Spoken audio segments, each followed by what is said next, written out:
పోషమ్మ గుడి ప్రతిష్టాపన 17 నుంచి 19 వరకు కార్యక్రమాలు జరుగుతాయి. 19 రోజు ముఖ్య అతిథిగా కడియం షేర్ మన శాసనసభ్యులు మాజీ ఉప ముఖ్యమంత్రి కడియం షేర్ గారు రావడం, ప్లస్ విశిష్ట అతిథిగా పార్లమెంట్ సభ్యురాలు కావ్య గారు రావడం జరుగుతుంది.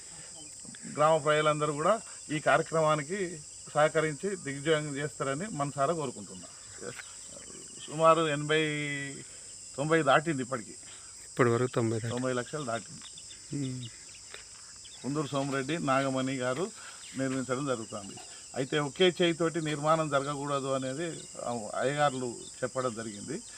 దాని గురించి కొంతమంది దాతలను 1116 నుంచి ఇంకా అంతకన్నా ఎంతైనా ఇవ్వచ్చు అనేది మేము కోరడం, అందరికీ వాట్సాప్లో పెడితే కొందరు స్పందించి విరాళాలు ఇచ్చుడు, వాళ్ళు కలశం చేయించుడు, వాళ్ళు మకర తోరణం, వాళ్ళు డోర్లు ఇట్లా చేయించడానికి ముందుకు వచ్చిళ్ళు.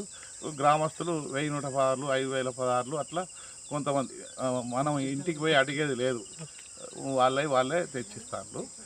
గ్రామ ప్రజలు సహకరిస్తారు. కమిటీ లాంటిది 19 కమిటీలు ఏం లేదు, సింగిల్ అంతా ఒక్కటే, అందరు కలిసే చేస్తాను. కమిటీ అనేది ఏం లేదు, అది అందరు నాకు తోడుగా ఉండి ఈ కార్యక్రమాల్లో పాల్గొంటారు. అందరూ 17 నుంచి 19వ రోజు మన అన్నప్రసాదం కూడా ఊరు గ్రామ ప్రజలకు, బంధువులకు, బంధుమిత్రులకు అందరికి కూడా ఇదే జాగల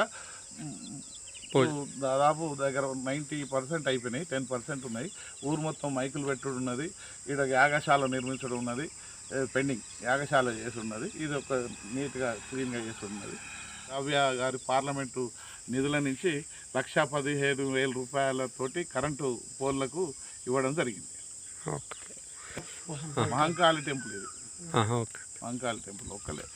ప్రోటోకాల్ ప్రకారంగా శాసనసభ్యులు ప్లస్ పార్లమెంటు సభ్యురాలు, ఇక ఎవరు ప్రోటోకాల్ లేదు కాబట్టి వీళ్ళిద్దరిని ప్రోటోకాల్ ప్రకారంగా పిలవడం జరుగుతుంది.